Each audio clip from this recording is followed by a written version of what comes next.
그래서 이 1985년도 프라자 협정을 맺은 이후에 미국 경제가 다시 살아납니다. 자, 1970년대, 80년대 미국 경제를 보면은요. 자, 인플레이션이 1960년대 1%였습니다. 그랬다가 71년부터 74년, 네, 10%였고요. 1980년에 인플레이션이 13.5%까지 올라갔습니다. 작년에 인플레이션이 8% 찍었죠. 그러니까 이 당시의 상황과 지금의 상황을 분석해보면 아마 답이 나오실 수 있을 겁니다. 금리는요, 1981년에 19%까지 급등했습니다. 이때 미국에 오셨던 분 한번 손들어 봐 주시죠. 아유, 많이 있으시네. 혹시 이때 집 사신 분 계세요? 와, 저 이자 많이 내셨죠? 네. 그러니까 이랬습니다. 이제 이 상황이 이랬고요. 자, 무역 적자요. 1979년부터 80년 사이에 전체 미국의 무역 적자가 GDP의 0.91%였는데요. 1983년부터 84년까지 GDP의 2.8%로 급등을 했으니까 도저히 버틸 수가 없었던 거죠. 그러니까 일본하고 독일을 쥐어짠 겁니다. 근데 일본하고 독일이 이렇게 끌려간 거죠. 이렇게. 그러니까 결국은 이렇게 해서 이제 미국 경제가 다시 살아나요. 요때 제가 1985년도에 제가 미국에 왔었습니다. 제가 워싱턴 DC에서 미국의 소리 방송 보이스 오브 아메리카에 근무했었는데요. 이 당시에 딱 오니까 레이건 대통령이 집권하고 있더라고요. 레이건 대통령이 뭐라고 하냐? 아, 미국의 아침이 다시 밝았다. 그러면서 레이건 대통령이 굉장히 경제정책을 잘하고 막 미국을 살린 사람처럼 그 당시에 보도가 나왔던 기억이 있습니다. 그런데 사실은 이게 따지고 보면 레이건 대통령은 닉슨이 했던 것의 수혜자입니다. 최대 수혜자입니다. 그러니까 그 당시에 닉슨이 그런 정책을 취하지 않았으면 사실은 미국은 어떻게 보면 더 그런 이렇게 슬럼프가 오래 갔을 수도 있는데, 그러면서 이제 레이건 대통령이 미소 군축 협상을 시작하죠. 이거는 저는 굉장히 평가받을 수 있는 일이다라고 보고 있습니다. 그래서 1981년에서 85년까지 19%까지 급등했던 금리가 프라자 협정 체결 이후에 6%로 내려가요. 그리고 미국 경제가 회복되기 시작합니다. 그러면서 이때 무엇이 시작되느냐? 1970년도에 닉슨의 중국 방문 이후에 미국과 중국의 무역 거래가 시작이 되잖아요. 근데 이 당시에 이제 미국 경제가 조금씩 회복되기 시작했는데, 이 당시에 중산층들이 물건값이 너무 비싸서 뭘 살 수가 없었어요. 그런데 중국으로부터 싼 저가 소비 제품이 미국 땅을 밟기 시작하면서 저가 중국 제품이 미국인의 구매력을 향상시켰고, 이것이 미국 경제를 회복시켰고, 중국은 이거를 발판으로 경제 성장을 하게 되는 거죠. 스태그플레이션이 이렇게 해결이 되는 겁니다. 그래서 서로 처음에 미국과 중국은 편의주의에 의해서 서로 이렇게 교류를 시작을 하는 것입니다. 그리고 1985년도에 군축 협상 이후에 1989년에 바로 베를린 장벽이 붕괴되고 1991년에 소련이 해체됩니다. 그러니까 1960년대 미국 경제가 정점을 찍다가 다시 내려왔다가 프라자 협정을 하면서 다시 올라갔는데, 요때 이제 소련이 망하게 되는 거죠. 그러니까 이념적으로 미국의 완벽한 승리였습니다. 저는 1989년 2월 달에 모스크바 서울 위성 생방송을 하기 위해서 소련의 모스크바에 입국한 대한민국 1호 기자입니다. 이 당시에 제가 모스크바에서 한 달간 살았었는데요. KGB 여성이 저랑 같이 매일 잠도 같이 자고 밥도 같이 먹고 저를 감시하면서 따라다녔습니다. 근데 이 여성이 밤마다 맥주에다가 무슨 하얀 가루약을 타가지고 비타민 C라 그러면서 마셔요. 그걸 마시고 나면 이 여자가 좀 이상해져요. 근데 저더러 자꾸 마시래. 제가 나는 술을 안 마신다고 그러고 안 마셨거든요. 근데 지금 생각해보니까 그게 마약이었던 것 같습니다. 그리고 이제 이 여자가 그거를 먹고 나서 저한테 토로해요. KGB인데 자기 7개국의 애인이 있대요. 근데 이 7개국의 애인이 자기한테 필요한 물건을 다 보내준다는 거예요. 그래서 일종의 이제 잘 사는, 러시아에서는 아주 소련에서 잘 사는 그런 여자죠. 이름이 나타샤였습니다. 지금 어떻게 됐는지 저도 좀 궁금합니다. 근데 이때 제가 사실 소련을 가서 고르바초프의 페레스트로이카, 그라스노스트 이 현장을 목격했었습니다. 그런데 이때 말보로 담배 한 갑이면 모든 게 해결됐어요. 그 정도로 소련이 부패를 했더라고요. 그리고 그 소련 여성들의 그 어떤 서방에 대한 동경 뭐 이런 거는 말할 수가 없어요. 그러니까 말보로 담배 하나만 좀 모든 게 해결돼. 그래서 그러니까 그 국가의 체제라는 것이 이렇게 무너질 수 있구나 하는 거를 제가 여기서 목격을 했고요. 제가 2002년도에 또 평양에 가서 서울 평양 MBC 뉴스데스크 현장 진행을 했는데 그 당시에 북한의 상황도 이 소련에서 제가 겪었던 상황하고 굉장히 유사했습니다. 그러니까 북한이 말보로 담배 하나면 못 찍는 것도 다 찍을 수 있고 다 해결이 되는 이제 그런 상황이고요. 이때 이제 제가 옐친 그 당시에 야당 당수죠. 야당 당수를 인터뷰했었습니다. 그래갖고 뭐 그 옐친이 유즈나까리 이게 이제 사우스 코리아 러시아어로 사우스 코리아인데 잘 됐으면 좋겠다. 뭐 이런다 해서 이제 MBC 뉴스 톱뉴스로 막 나가고 뭐 이랬던 기억이 저한테는 있습니다. 그런데 어쨌든 얘기가 잠시 옆으로 샜습니다만은 이 1991년의 소련 해체가 미국에게는 그럼 어떤 의미였느냐. 이것이 이제 지난 학기에 제가 하버드에서 중점적으로 들었던 강의 중에 하나입니다. 그런데 이거는 저한테 참 많은 시사점을 주고 저도 참 많이 배웠다라고 생각이 드는데요. 이념적으로 완전히 완벽한 미국의 승리. 전 세계가 이제 미국 거다. 이제 미국 팬아메리카 시대 더 이상 여기에 객지 붙을 국가가 없다. 이때부터 미국이 힘으로 민주주의를 밀어붙이기 시작합니다. 그래서 지금 하버드에서 유행하고 있는 중요한 시어리 가운데 하나가 지난 30년의 반성입니다. 미국의. 그러니까 지난 30년 동안 미국이 힘으로 민주주의를 밀어붙이려고 하다가 다 실패했다는 거죠. 1991년 걸프전이 그랬고요. 그 다음에 이라크 침공이 그랬고요. 아프가니스탄 사태가 대표적인 예로 등장을 합니다. 또 하나, 미국이 자유무역주의를 밀어붙입니다. FTA.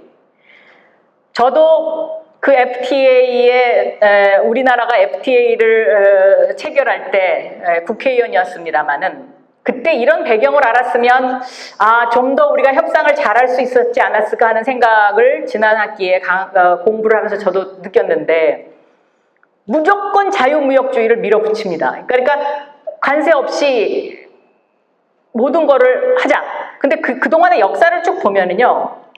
미국이 잘 나가면 자유무역주의를 하고요. 미국이 힘들어지면 보호무역주의를 하는 그렇게 좀 단순화시키면 그렇게 설명을 드릴 수가 있을 것 같습니다. 그래서 이 미국의 세계화 자유무역주의가 가속화됩니다.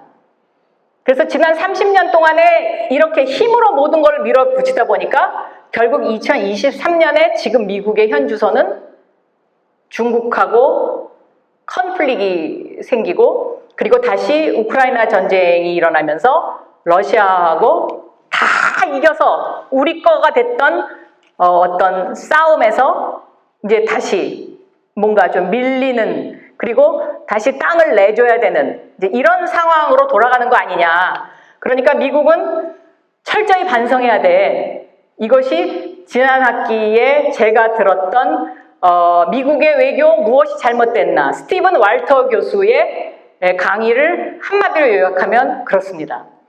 그런데 이분은 그렇게 미국을 비판하면서도 결국 그 근저에는 미국 우선주의의 그 생각은 항상 깔려 있죠.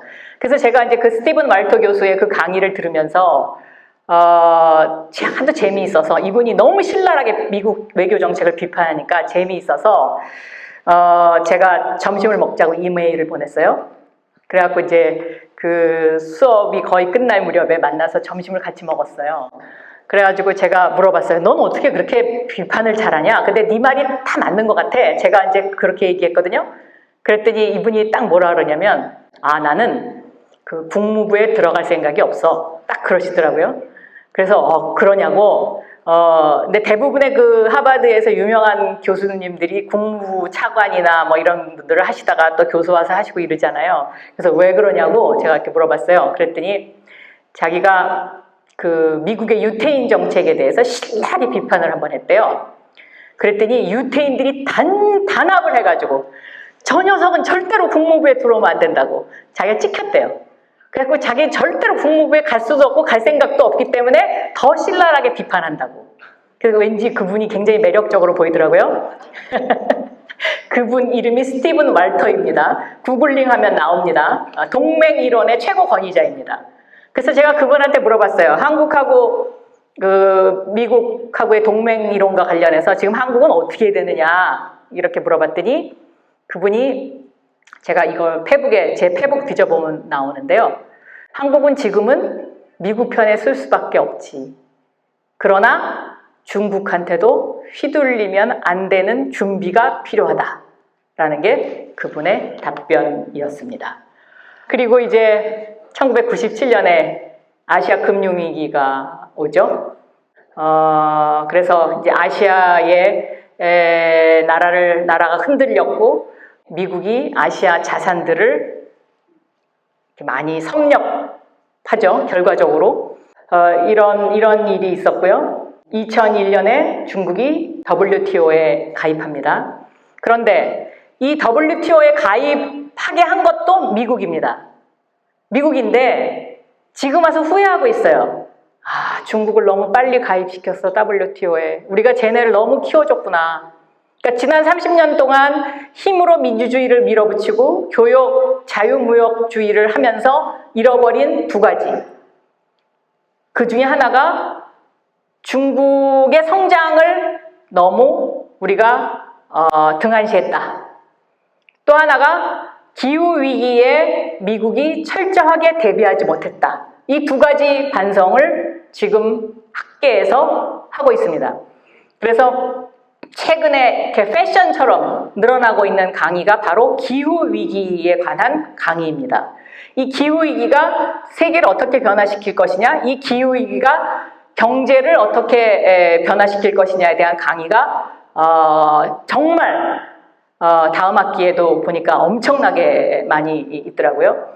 그래서 이때 이제 2001년에 중국이 WTO에 가입하는데요. 저는 이 중국의 WTO 가입을 이렇게 해석하고 있습니다. 1, 2차 세계대전이 끝나고 1970년대 위기를 극복하고 레이건 대통령이 군축 협상을 하기 전까지, 그러니까 소련 멸망 전까지는 사실은 블록 경제였습니다. 그러니까 민주주의 국가는 민주주의 국가끼리만 거래하고 공산주의 국가는 공산주의 국가끼리만 거래하고, 특히 소련이 어떤 산업을 한 나라에만 주지 않고 자동차 바퀴는 뭐 체코에서 만들고 자동차 엔진은 소련이 만들고 이런 식으로 그 관장을 했잖아요. 그 소련의 위성 국가들을. 그래서 이게 블록 경제였는데 중국의 WTO 가입과 동시에 이제 경제가 공산주의 진영과 민주주의 진영이 통합되는 그런 계기가 되죠. 그래서 이 중국의 WTO 가입은 미중 간의 수출의 교역량도 늘어났지만 유럽과 중국의 교역량도 이때부터 급증하기 시작합니다. 물론 대한민국도요. 이 1997년 아시아 금융위기 이전에 노태우 대통령이 북방 정책을 추진하지 않습니까? 그래서 중국 시장을 열고 소련 시장을 엽니다. 그러니까 노태우 대통령의 역할은 어떻게 보면 미국으로 치면 닉슨의 역할입니다. 그러니까 이때 북방 정책을 하지 않았으면 오늘날의 한국도 없습니다. G10 한국도 없습니다. 그러니까 새로운 시장이 열린 거예요. 한국 입장에서 봤을 땐 새로운 중국 시장, 새로운 러시아 시장이 열린 거죠.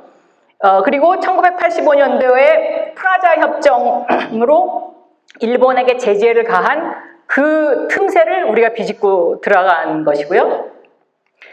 그래서 2001년에 그 WTO에 가입을 해서 이제 중국의 성장을 우리가 이제 여기서 이제부터는 무시할 수가 없게 됩니다. 예를 들어서요, 지난 150년 사이에 미국은 국민소득이 15배 증가했습니다. 그런데 중국은 지난 40년 동안 국민소득이 25배가 증가했어요. 그러니까 이 WTO의 중국의 WTO 가입이 얼마나 중요한 역할을 했는지를 알 수 있는 것이고요. 2007년에 지금 우리가 누구나 쓰는 이 스마트폰이 등장을 합니다.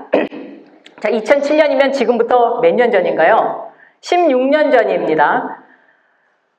이 스마트폰이 100년 전, 제가 처음에 마차에서 자동차로 세상이 바뀌었던 그 시절, 100년 전의 시절만큼 이제 세상을 바꾸죠. 제가 이번에 미국에 와서 깜짝 놀란 거는요, 제가 뉴욕, 보스턴을 주로 기차를 타고 다니는데요.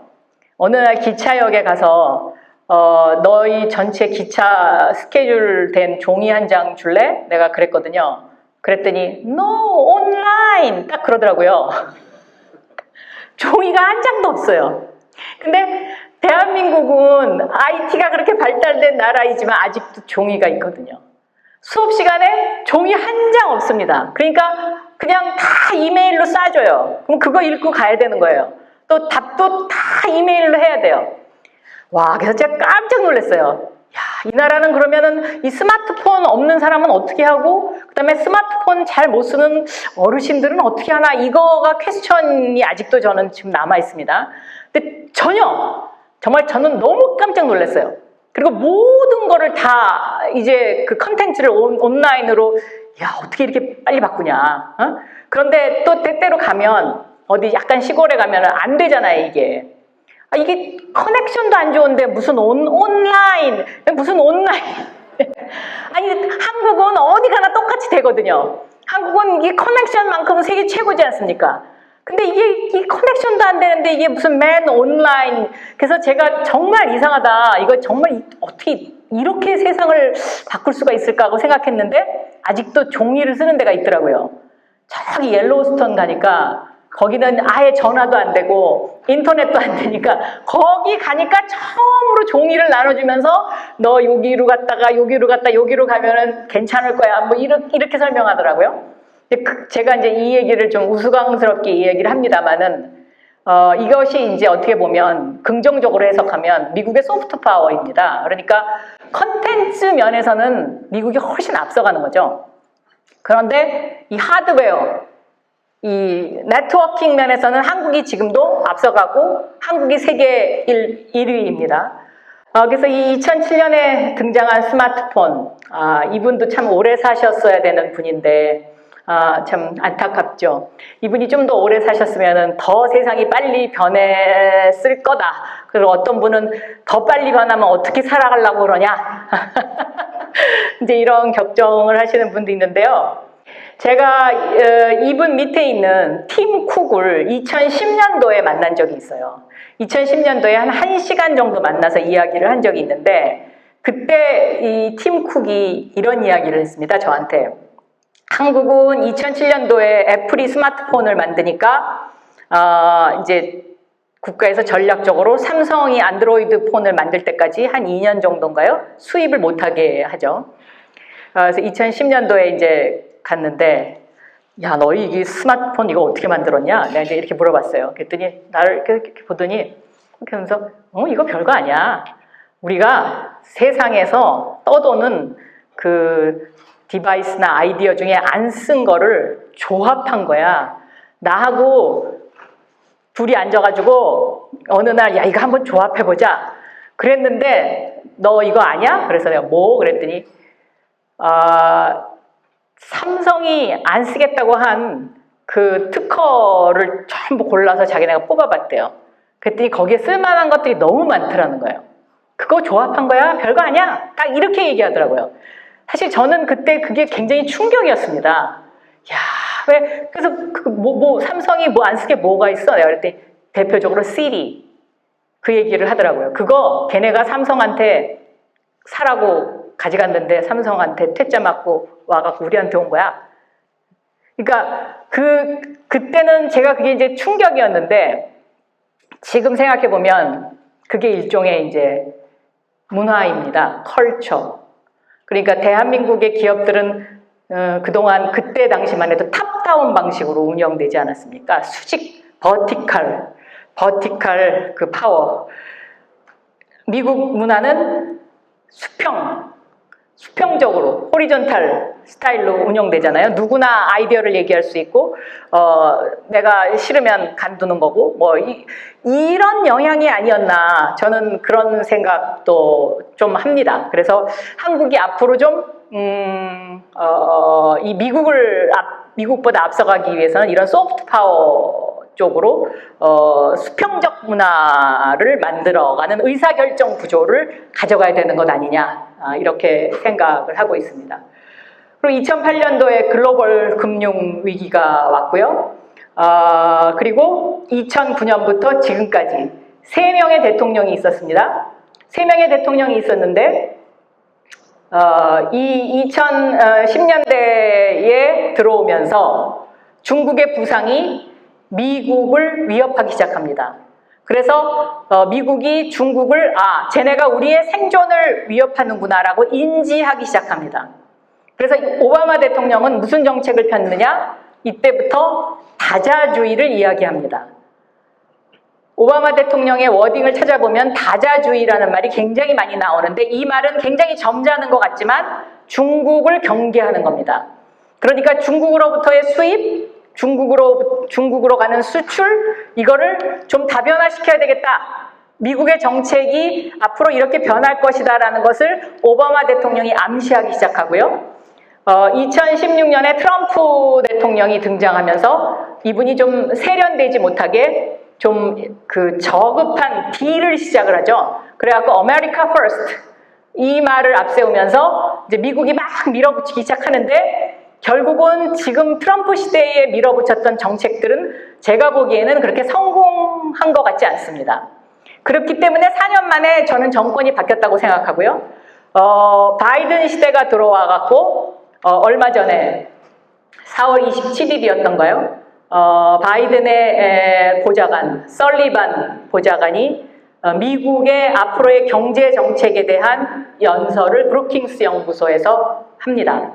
이 브루킹스 연구소의 연설은 시간 되실 때 여러분이 꼭 한번 처음부터 끝까지 다 읽어보셨으면 좋겠습니다. 이때 뭐라고 설리반이 이야기를 하냐면 앞으로의 미중 관계 디커플링에서 디리스킹으로 간다. 그러니까 그동안은 디커플링, 그러니까 트럼프가 했던 디커플링 더 이상 하지 않겠다. 디리스킹, 위험을 줄이는 쪽으로 가겠다라는 것을 천명하고요. 그 연설 이후에 미국의 국무장관이 중국을 곧 방문할 예정으로 있습니다. 또 하나 중요한 거는요. 거기에서 작은 마당과 높은 울타리라는 표현이 나옵니다. 이 작은 마당과 높은 울타리는요. 미국이 대중국 관계는 물론 다른 나라와의 관계를 유지함에 있어서 요 작은 마당에 들어있는 최첨단 기술만큼은 우리가 보호할 거야. 그리고 얘네들을 위해서 높은 울타리를 칠 거야. 그 최첨단 기술이 뭐냐? 양자 컴퓨팅, 바이오, 우주산업 이런 것들입니다. 거기에 보면 그 연설문을 쭉 읽어보면요. 앞으로 미국이 어디에 주력할지를 알 수 있습니다. 그러니까 최첨단 기술은 우리가 결코 놓지 않겠다. 그러면서 이제 미국이 2022년부터 반도체를 무기화하기 시작합니다. 그러니까 미국의 제조업이 더 이상 이대로 놔두면은 우리 망하겠구나 하는 거를 깨달은 것입니다. 여기에 이제 힘들어지는 나라가 바로 대한민국이죠. 이 2023년도에 반도체 무기화와 동시에 등장한 것이 바로 생성형 AI, 우리가 흔히 이야기하는 챗 GPT가 등장을 하지 않습니까? 그런데 이 챗 GPT의 등장은 어떻게 보면 자본주의 이론을 여기에 좀 접목시킬 필요가 있다라고 저는 보는데요. 1, 2차 산업혁명과 동시에 자본주의가 등장했고요. 케인즈가 수정자본주의라는 것을 내놨습니다. 그리고 이 수정자본주의는 국가가 어느 정도 개입할 것이냐의 문제를 논하는 거지 않습니까? 그런데 이제 이 챗 GPT가 등장함으로써 다시 그동안에 이제 그 수정자본주의를 거치면서 중소기업이라든가 스타트업이라든가 이런 어떤 작은 기업들의 작은 기술들이 가치를 인정받았었는데 이제는 다시 자본 집약적인 챗 GPT와 같은 그런 돈이 많이 들어가는 첨단 기술을 갖고 있지 않으면 사실은 거기에 종속될 수밖에 없는 거죠. 거기에 종속될 수밖에 없는 그런 상황이 됐기 때문에 이제 다시 국가자본주의가 등장합니다. 스테이트 캐피탈리즘. 요즘 이 책이 유행하고 있습니다. 그래서 시간 되시면 한번 읽어보십시오. 그런데 이 국가자본주의의 대표적인 국가가 어디냐? 바로 중국입니다. 그러니까 중국은 자본주의도 아니고 그렇다고 뭐 사회주의도 아니고 중간적인 형태를 띠면서 국가가 개입할 걸 다 개입하죠. 그래서 국가가 이번에는 양자컴에 투자해야 된다. 그러면 양자컴을 쫙 밀어주고 또 이번에는 뭐 예를 들면 AI에 투자해야 된다. 그럼 AI를 쫙 밀어줍니다. 그 설리반의 연설을 보면 그 설리반의 연설에 그런 이야기가 나와요. 그동안에 우리가 어떤 WTO라는 규범을 갖고 있으면 그 규범 안에서 이런 어떤 질서와 원칙이 지켜질 줄 알았다. 그런데 이런 질서와 원칙이 지켜지지 않고 있다. 심지어 양자컴, 뭐 바이오, 뭐 몇 개의 예를 들면서 이런데 국가가 뒷돈을 대주고 있다. 그러니까 미국이 도저히 이거는 간과할 수도 없고 미국이 살아날 수가 없다. 그래서 우리는 이러이러한 법들을 만들 수밖에 없는 것이다라는 그 상황 설명을 하는 가운데 이 말이 등장을 합니다. 그러면 다시 말하면 챗 GPT 같은 거를 만들 수 있는 것. 미국은 이것은 기업을 통해서 지금까지 해왔어요. 그런데 대한민국 같은 경우에도 이제 힘들어지는 거죠. 아무리 삼성이 뭘 잘한다고 해도 삼성과 예를 들면 구글, 애플 1대1로 대적하기가 지금 쉽지 않지 않습니까? 그런데 이거는 중국이 국가자본주의로 이걸 지금 밀어주고 있는 상황이고요. 그러니까 대한민국도 경제정책이 저는 바뀌어야 된다라고 보고 있습니다. 과거 1970년대에는 경제개발 5개년 계획을 통해서 기획경제가 가능했죠. 그리고 지금까지 중국이 그런 식으로 중국의 경제성장을 끌어왔습니다. 그런데 지금 중국은 이거가 도저히 안 되겠구나. 우리가 캐피탈리즘을 도입하긴 도입해야 되는데 그럼 어떻게 해야 되냐? 스테이트 캐피탈리즘으로 가자. 이런 정책으로 가고 있어요. 그러니까 이 미국하고 중국의 싸움에서 지금 이 부분이 굉장히 첨예화되어 있는 상황이고요. 이러한 고래들의 싸움에 대한민국이 과연 어떻게 하면 살아남아야 될지. 과거에는 작은 기업들도 좋은 기술을 갖고 있으면 이게 해결이 됐는데 이런 챗GPT라는 공룡이 등장해버리니까 이제 새로운 방법을 강구할 수밖에 없지 않나 이런 생각이 듭니다. 그래서 이제부터는 생성형 AI 인공지능 시대, 그러니까 챗GPT 뭐 여러 가지가 지금 등장하지 않았습니까? 이거를 우리가 어떻게 우리 생활에 접목시키고 내 기업에 접목시키고 우리 경제에 접목시키느냐, 이 사람이 승자입니다. 이거 연구를 해야 됩니다. 이거를 놓쳐버리면 과거 1980년대 컴퓨터 안 하는 거하고 똑같습니다. 그러니까 붉은 깃발법, 마부를 보호하기 위해서 자동차가 마차보다 빨리 못 달리게 하는 거랑 똑같은 상황이 되는 겁니다.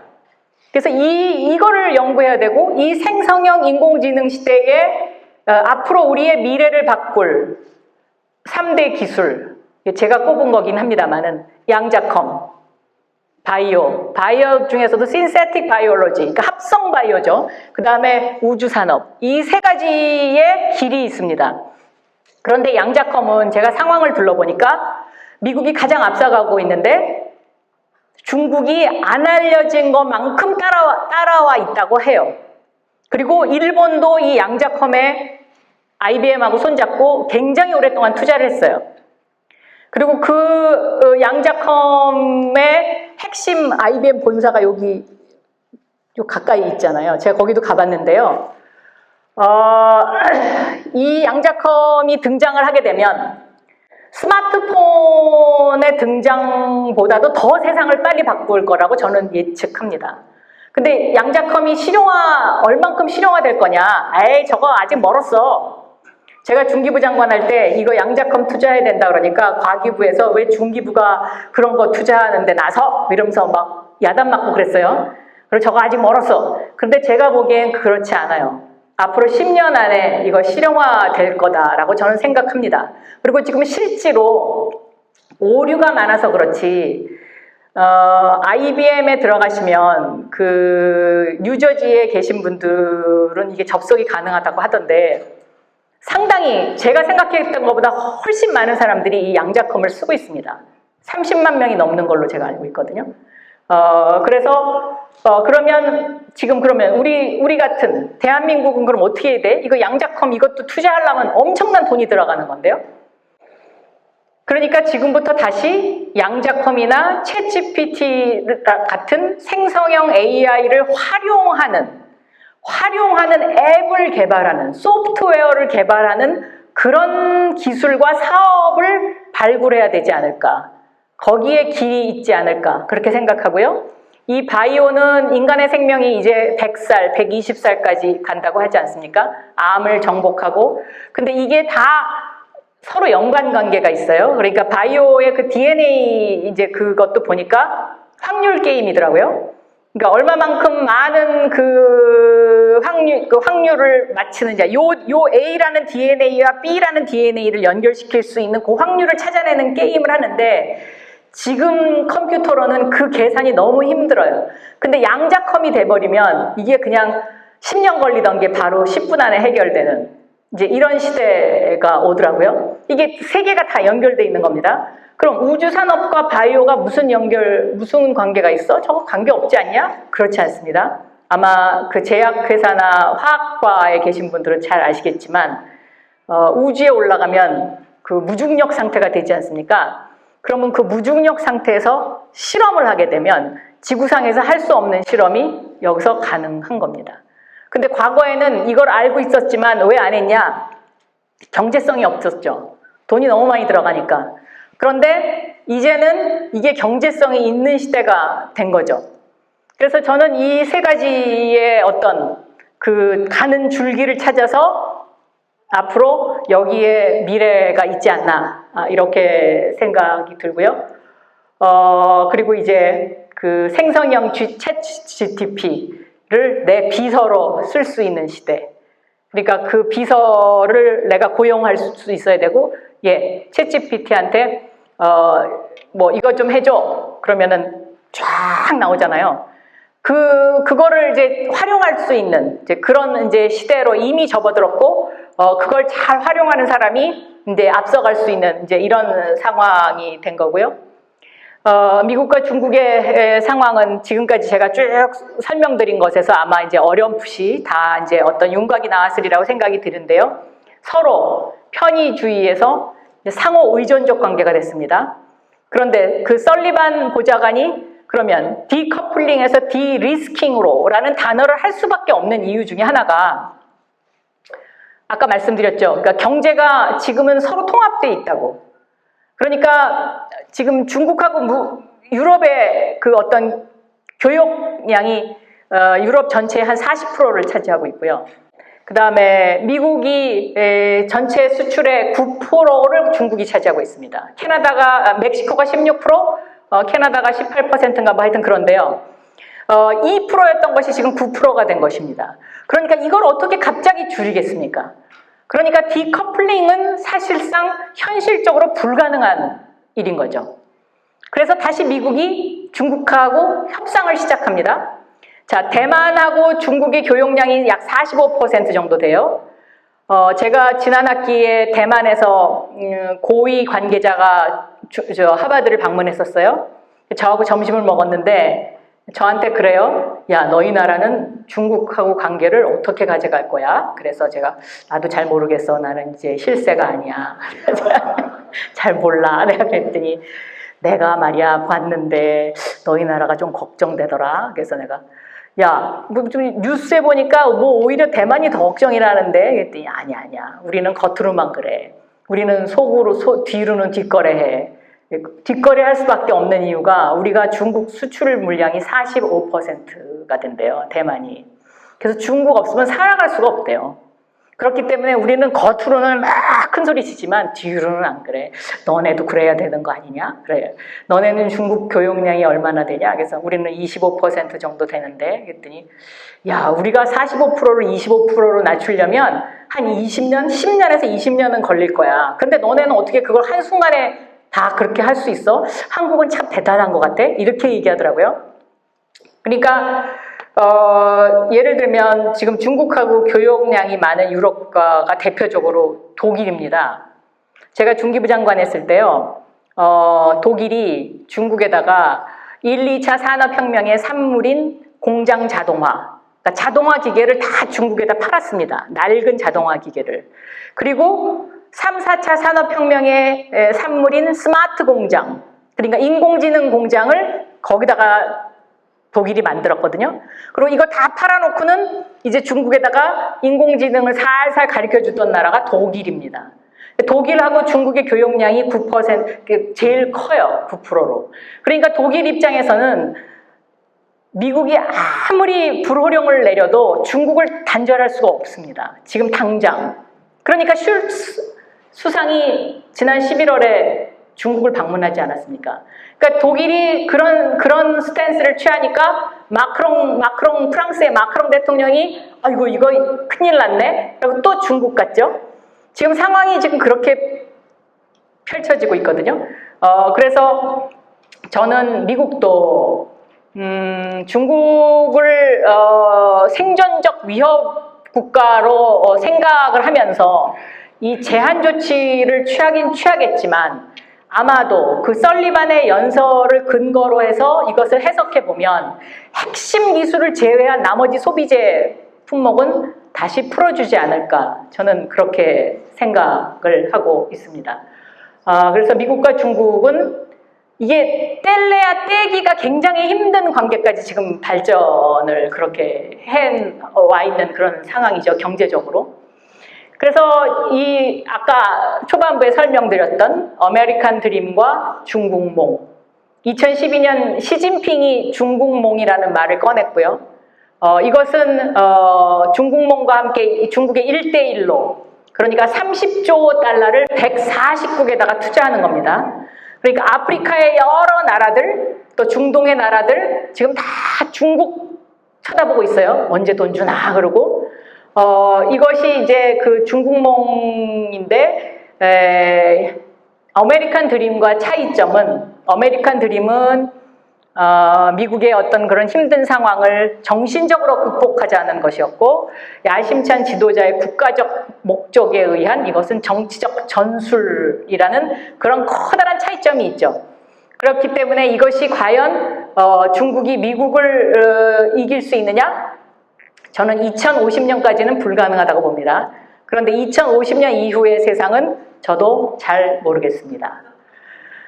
그래서 미국과 중국을 한번 분석해 보면요, 19세기에 아편 전쟁이 있기 전까지 중국이 전 세계 비중의 약 35%, 크게 보는 사람은 40%까지 차지했다고 보고 있습니다. 지금 현재 중국은 19%를 차지하고 있습니다. 그래서 중국 사람들은 이것을 어떻게 해석하고 있냐면 우리는 19세기 아편 전쟁 이후에 지금까지 시진핑의 등장 이전까지 굴욕의 시대를 살았다. 다시 19세기의 중국의 시대로 돌아가야 된다. 이것이 1대1로입니다. 그리고 미국하고 중국의 어떤 경제 지표 가운데 가장 차이가 나는 것이 바로 저 저축률입니다. 중국은 GDP의 45%, 7조 5천억 달러를 저축하고 있어요. 그런데 미국은 GDP의 19%, 4조 6천억 달러밖에 저축이 이루어지고 있지 않습니다. 근데 여기서 이제 경제학자들이 이 부분을 굉장히 주목하던데요. 중국의 저 7조 5천억 달러가 제가 이야기했던 스테이트 캐피탈리즘, 국가 자본주의의 어떤 정책으로 투자에 저것이 풀려나간다면 미국 경제도 흔들리지 않겠느냐라고 보는 겁니다. 그래서 미국 경제를 살리려면 저축을 해야 되는데 이것이 과연 될 것인지 퀘스천 마크를 하고 있는 경제학자들이 굉장히 많습니다. 미국의 중국 수출 비중을 보면은요, 2000년도에 2%였는데 2021년도에 9%였습니다. 중국의 수출 비중을 보면 1980년대 6%였고요. 지금 37%, GDP의 37%를 중국이 하고 있는데 이 1984년부터 2007년까지 이 37% 가운데 20%를 미국이 해준 겁니다. 그러니까 미국이 지금 호랭이를 그냥 그러니까 겁없이 막 키워준 상황이 된 거죠. 그래서 하버드 케네디 스쿨의 그레이엄 앨리슨 교수가 이런 이야기를 했습니다. 지금 다시 투기디데스의 함정에 와 있다. 미국은. 이 투기디데스는 그리스 신화에 나오는 이야기인데요. 지난 500년의 역사를 봤을 때 신흥 패권국이 충돌한 횟수가 총 16회다. 근데 그 중에 12회가 무력 충돌로 이어졌습니다. 그러니까 과연 미국하고 중국이 충돌할 것이냐? 이 그레이엄 앨리슨 교수는 충돌할 확률이 더 많다라고 보는 주장입니다. 근데 과연 그렇게 될지는 저는 조금 회의적입니다. 왜냐하면 충돌하면 둘 다 망하는 거거든요. 그래서 서로 아마 조심할 수 있을 때까지는 끝까지 조심하지 않을까. 그 시간이 좀 있지 않을까. 그렇게 보고는 있습니다만 제 예측이 틀릴 수도 있겠죠. 그래서 이러한 미중 갈등과 갈등 속에서 대한민국은 과연 어떻게 해야 되는지. 분명 대한민국이 지금 새우에서 고래로 가고 있는 건 분명합니다. 왜냐하면요, 1, 2차 세계대전을 일으켰던 6개국, 다 아시죠? 미국? 1, 2차 세계대전에 관여했던 6개국. 이태리, 독일, 일본, 요거 한패거리였고요. 미국, 영국, 프랑스. 이게 한패거리였습니다.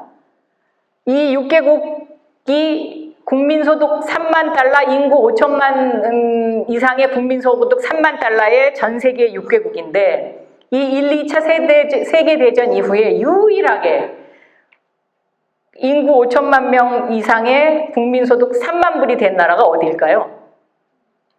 맞습니다. 대한민국입니다. 그만큼 한국이 저력이 있습니다. 한국이 저력이 있고 대한민국은 지금 이 자리에도 3세대가 같이 있지 않습니까? 그러니까 1950년대의 정말 후진국에서 1970, 80년대의 개발도상국, 1990년대의 중진국, 그리고 2021년 7월 유엔으로부터 공식적으로 선진국이라는 칭호를 받은 대한민국. 이런 나라가 전 지구상에 단 한 곳도 없습니다.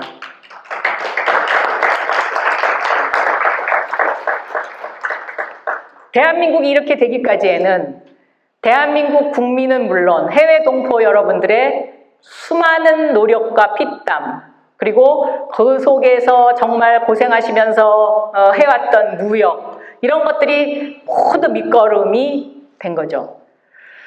이러한 대한민국이 지금 1985년도에 일본과 같은 위기에 처해 있습니다.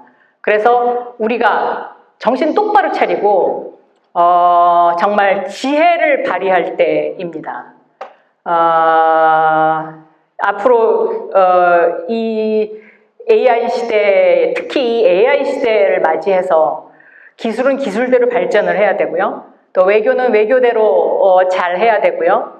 정말 복잡한 그런 얽히고 설킨 상황입니다.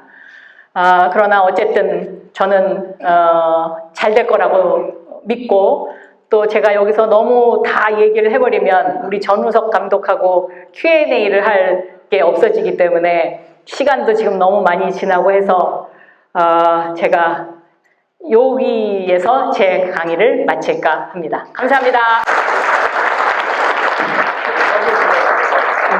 아, 오케이. 네.